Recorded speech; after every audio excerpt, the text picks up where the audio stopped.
welcome everybody. This should be the first episode of the Lori and Tall Paul show. We thank you for listening, and we'd love to hear what you guys think.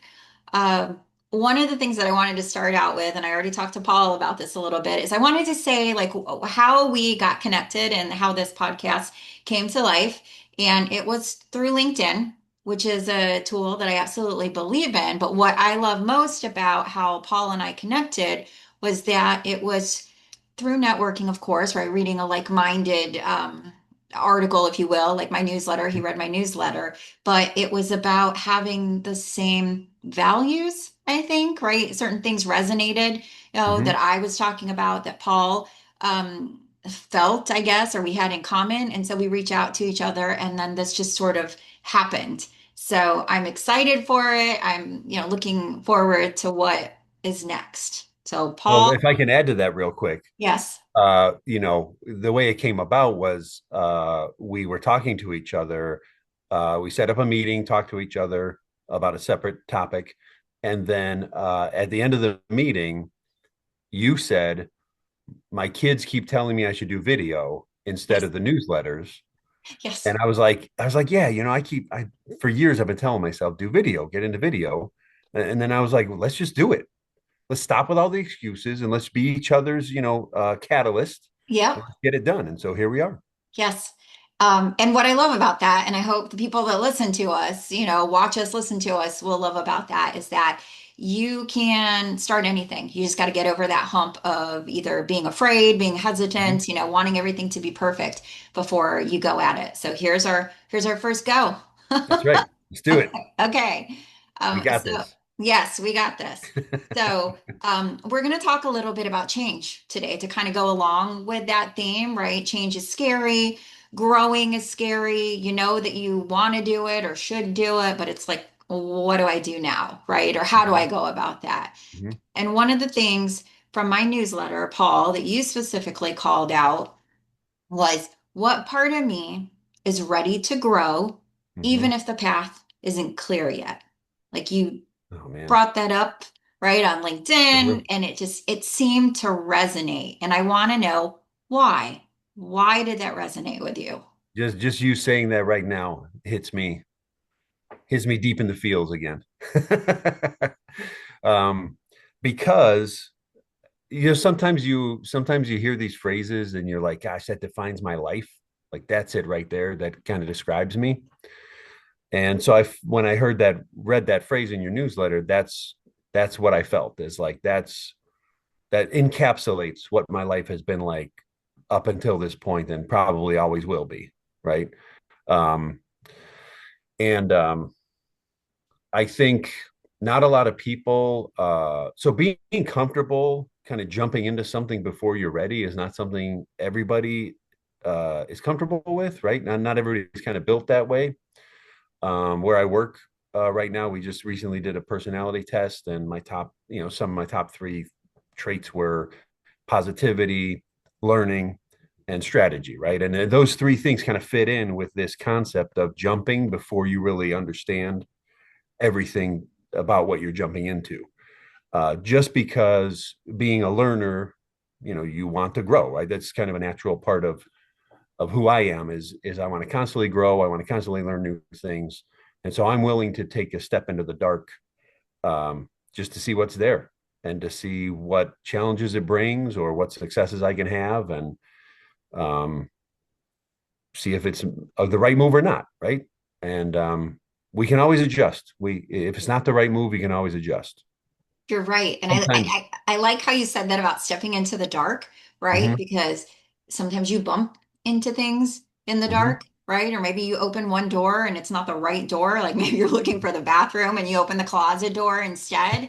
Like I think that's a very good analogy to use for the space, right? Ready to grow, but not knowing where the path is, because you Mhm. may have to open several doors, right? Or you Yeah. may hit a wall and have to turn Mhm. in a different direction, and particularly in the and dark. that's okay. And you know Yes, what, that happens, like, people sometimes can be afraid of that because of the idea of failure, but that same thing happens whether you have success or failure. So it doesn't really matter. You might as well just jump into it, right? Just give it a shot and give it a go, because you're going to experience the same kind of this is obstacles to everything, whether it leads to success or failure. And so just give it a go, right? You'll figure it out on the way. And you touched on another topic that we will probably explore more of, right? Failure, right? Mhm. Like people are afraid to fail, but we have someone in common, Erin Ramirez, right? And I'm going to Yeah. bring up her name Mhm. because she shared with me that, one of the things that she tries to do is fail early, right? Or fail often. And that's the thing that she tries to teach, others around her.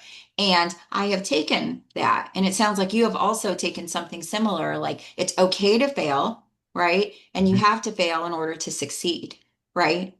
You Yeah. have to have that failure in order to measure that success, In order for success to mean anything, right? right? And Yes. one of the greatest things I ever heard one time was we fail way more often than we succeed. We fail to wake up on time. We fail to get to work on time. We fail to call somebody, or we fail that, like there's a ton of failures that add up in our day that we don't think of as failures. We failed to show up on On time. time for a podcast. Yeah, right. Yeah. Right? You know, Who did that? so it happens way more often. And so we are actually more comfortable with it than we realize because it happens all the time. I love that. Yeah. And that's a topic we definitely have to explore Mhm. again, in another podcast. So I want to go back to, that earlier question, right? And how it resonated or why it resonated with you. And now I want you to tell me about a time, about a change. So can you share an example of a change that you navigated and what part of that process was challenging for you? Yeah. All right, Lori, about to learn something deep about me. Okay. Okay.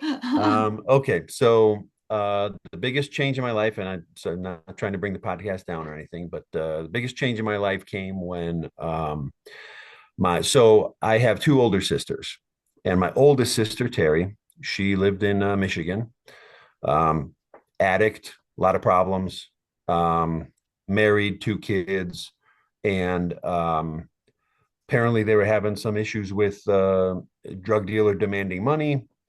So my brother-in-law decides that the best way out of this is to commit suicide. So he goes down to the basement of the house and shoots himself. 18 months later, my sister is supposed, it's a Thursday. My sister is supposed to move back to Illinois. My mom finally convinces her, look, come back to family. It's safer here. We can help you. The Thursday before she's supposed to move back, um, she ends up in the parking lot of an apartment complex on 7 Mile Road. Eminem, he talks about the, Oh, I 8 miles. know exactly where it is. 7 Mile. Yeah. Yep, I know Okay. exactly. And apparently she was going there to try to pay off a drug dealer that she was still involved with. And that guy shot her in the neck, and she died in the car and left her two kids behind. So my mom gets a phone call, the tragic news. But then on top of it, she's told family needs to get here within 24 hours or the kids are going into state custody. So me, my mom, my aunt, we all fly out there right away and bring the kids back. So now my niece was 7, my nephew was 5 at the time. And so we bring them back here. At that point, you know, I had that's what changed my life, right? So I was just your average, 20 something guy, just kind of living life, living with some friends and yada yada. And then at that point I was like, well, I can't let my mom, who at the time she wasn't old, but at the time I was kind of like it's like I she's know too what old you for this. mean. You're like, okay, You she know, was my age. She was younger. she was my age now, probably. But I was like, I can't let my mom take this on all by herself. So I moved in with my mom. And then shortly after that, then I met my wife. We get married, and then we become legal guardians of my niece and nephew. So anyway, so that would be, there's a whole lot more to that story we don't have time for, but that's the kind of end of where I'll go here. So anyway, so that would be a time in my life when I jumped into something having no idea what I was doing, no clue what the future would hold or what kind of impact I could possibly have there, and how it would change me or my life or the people around me. Um, and it was very, very difficult from that point forward. I can't say that there were a ton of successes that came from that, unfortunately, but um, that's what prepared me to be a great father to my kids now. Without that experience, I wouldn't have known. I still would have been ignorant, right, about how kids are and really like how to Right, raise them. And right. so I think that's like ultimately the lesson, I guess, is it prepared me for my kids now. Um, and that was a very difficult change. Uh, Being 20 some years old. Well, I guess at that point I was 30, and and then suddenly you're supposed to be a parent.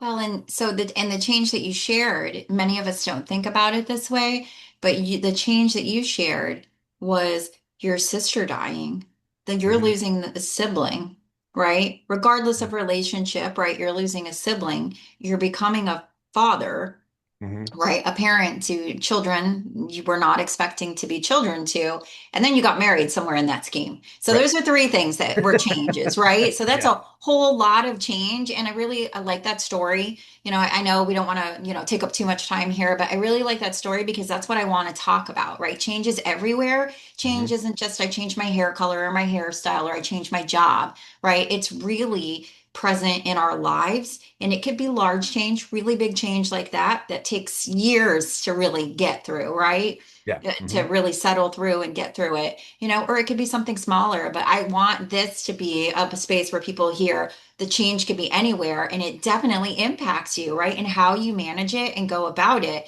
determines, I guess, how you're going to move forward, right? But it's okay, Yeah. it's scary, but you can get through it, you know? Yeah. And I think I had only known my wife. We only dated for 6 months before we got married. And so, um, but I think the two of us had the attitude of, and she jumped right in, right, with my niece and nephew. So there was no, not even a hesitation. She was a social worker. So that was kind of like That worked out. along the lines. Yeah. And anyway, so I think because we had the mindset of being flexible, being open to kind of the different twists and turns of what this might bring, knowing there's going to be ups, there's going to be downs. It's okay. We're going to try to stay level.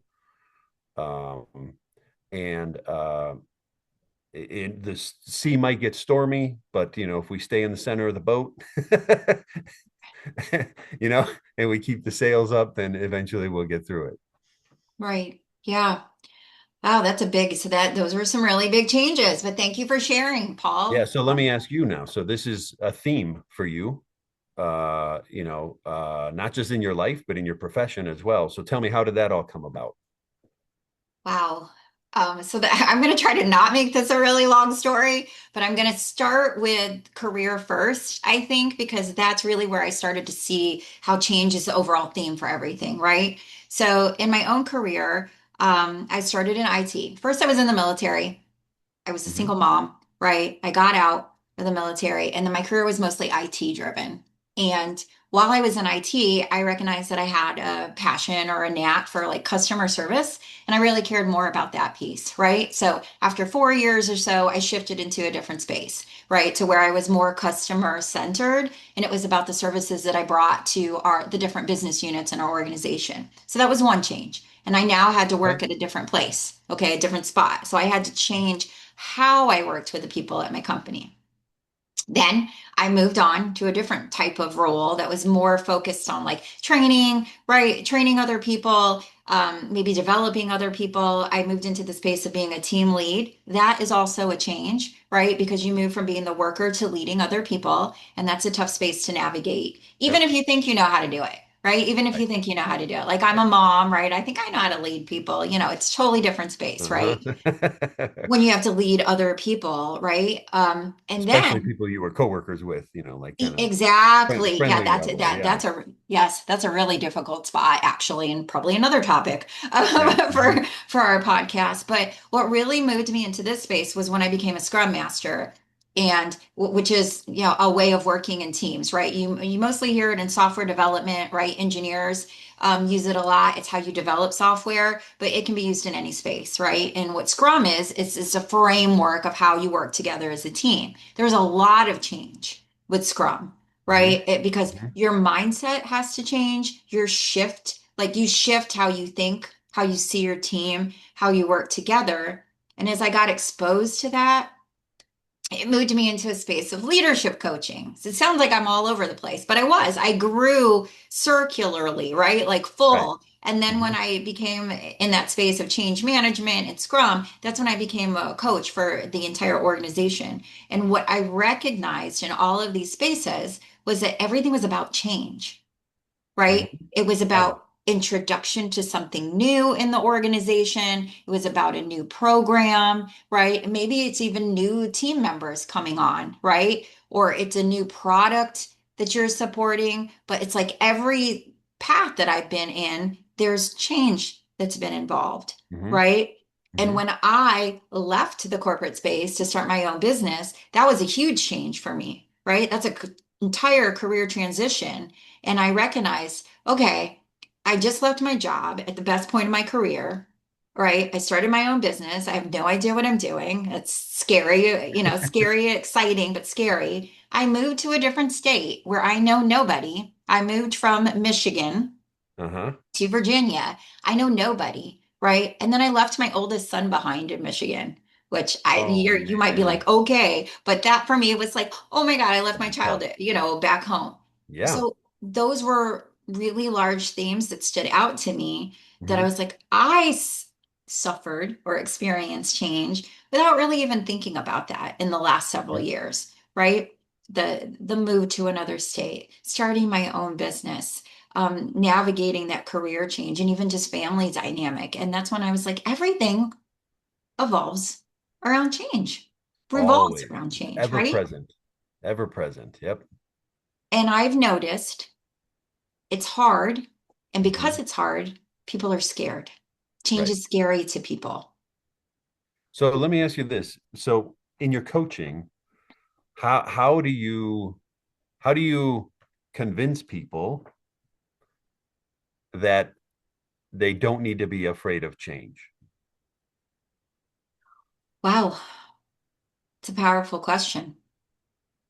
And I would say that's one of the ways that I do it. Like depending on the scenario, right? There is Mhm. no one size fits all, right? When you're coaching, you really have to listen to that person's story, but then it's more about what their goal is, right? What is it that they're looking for from the coaching experience? So now I primarily focus on that career transition space, right? Someone wants to move from one career to another, from one role to another. That's usually where I am, right? In that space. Some of it's a little bit leadership coaching, right? How can I be a better leader because I've just moved into this role or I'm now ready to do that growing that you mentioned earlier? Mhm.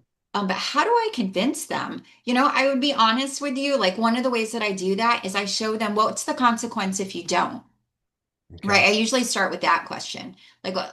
What is the consequence if you don't do this change? What is the consequence if this doesn't happen? And based on how they answer, they usually discover it themselves, quite Okay. honestly. So I don't convince them Right. when I coach. I help them uncover why it makes sense to move forward, Mm, nice. right? Why it makes Mhm. sense to move forward. And we sort of get rid of the scary, but we talk about the scary, meaning that pit in your stomach and the turning, let's think about that. Almost anytime you have that, it is because you were about to do something big, right? And Right. instead Uh-huh. of having that scary, I'm scared feeling, how do we change that into, I feel this way because I'm excited about what I'm about to do. Yeah. That Hmm. that is something that I have tried to encourage my clients to turn it into a ball of excitement instead of Excitement. fear. Yeah.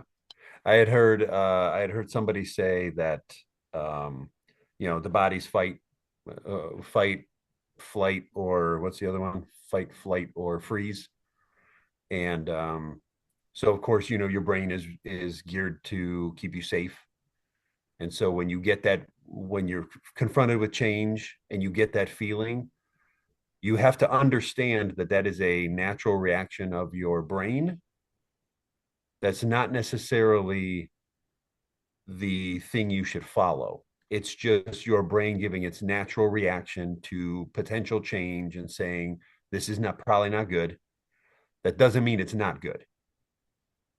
You're right. It's just, it's unknown. It's scary. It's something I haven't done before. And your brain knows that, right? Yeah. It's like Hmm. unfamiliar. Like, right? What is this? I Yeah. like that you said that though, because it's true. And we have to, one, we have to learn how to tell the difference between both, obviously, Hmm. right? But we need to use that as fuel sometimes when it's Yeah. scary, Yeah. Yeah. right? Understand. Okay. That's my brain trying to calculate forward. And because it can't see, because I haven't experienced this yet and it can't calculate forward the predictions, it's telling me not to do it, but that's all it is. That's it. It's And still in just the dark. move Your forward. brain's still in the dark. Yeah, exactly. Yeah, just move forward, and your brain is also built to help you figure it out as you go. Yes. No, I love that. I like that. And I think we should end there. I think we should kind of end that. And then our next session should be like, what are strategies? What are things that we've tried to move forward? Okay, I like it.